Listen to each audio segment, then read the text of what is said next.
आम्ही खेळण्यातलं विमान कुरिअर करणार, कुरिअर करून भेट देणार त्यांच्या घरचे दोन्ही ठिकाणी पाठवलं. चिपी विमानतळावर गेल्या वर्षी ऐन चतुर्थीत गणपती उतरून लोकांची दिशाभूल करणारे पालकमंत्री दीपक केसरकर एका वर्षानंतर जिल्ह्यात विमान उतरवण्यास सपशेल अपयशी ठरले आहेत.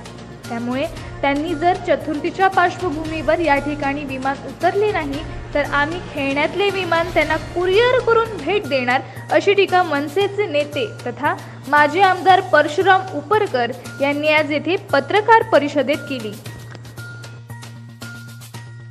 10 वर्षानंतर नोकऱ्या भरती सुरू झाली, त्यातही 90% जिल्ह्याबाहेरच्या लोकांना लाभ झाला. जिल्ह्यातल्या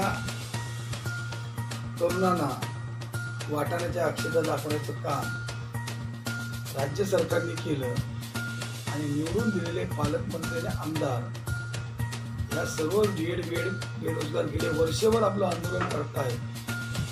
स्थानिकांना नोकऱ्या मिळाव्यात नाही मिळाव्यात त्यांच्या पार्टनर फिरत आहेत.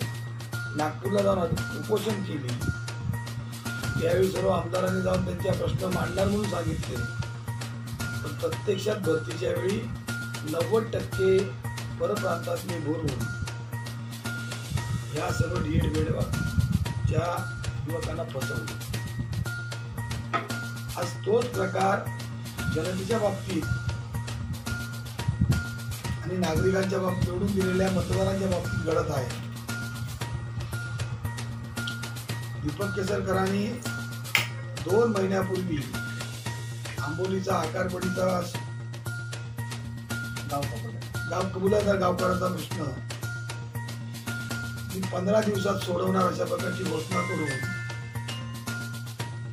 त्याला आता 3 ते 4 महिने उलटले.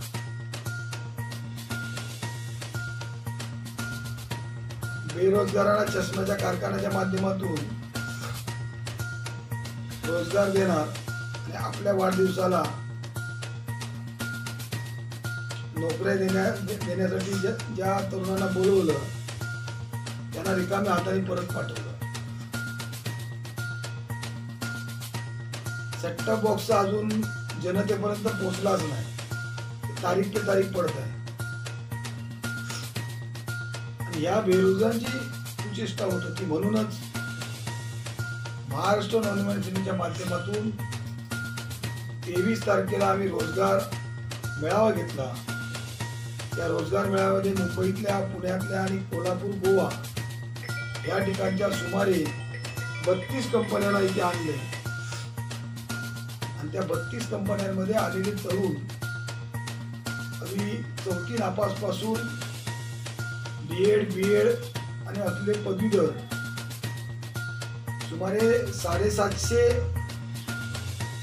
तरुण त्या ठिकाणी नोकरीसाठी आले. त्यातले 75 लोकांना नोकरीची असलेली ऑफर लेटर दिली.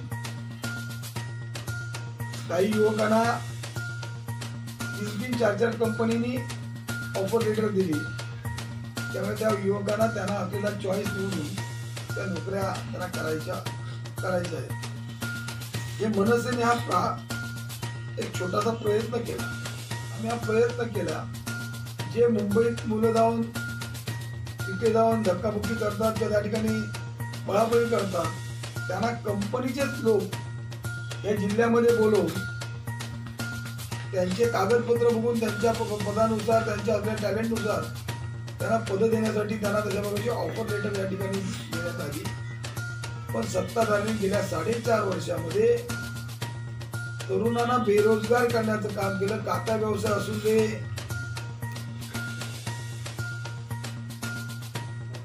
किंवा अन्य व्यवसाय, ते चांदा ते बांधा, या सर्व व्यवसायातून जनतेला फसवलं. आणि आता परत एकदा गेल्या वेळी विमानातून गणपती जो आणला, या वर्षी परत विमानातून गणपती येतोय की आमचे चाकरमानी येत आहेत हे विचारण्यासाठी मी आणि आणि आमदार किरण पावसकर यांच्या नेतृत्वाखाली राष्ट्रवादी आणि मनसेचे पदाधिकारी जाऊन त्यांना जाब विचारणार, खरोखर आमच्या चाकरमानी 2 तारखेला उतरणार आहेत काही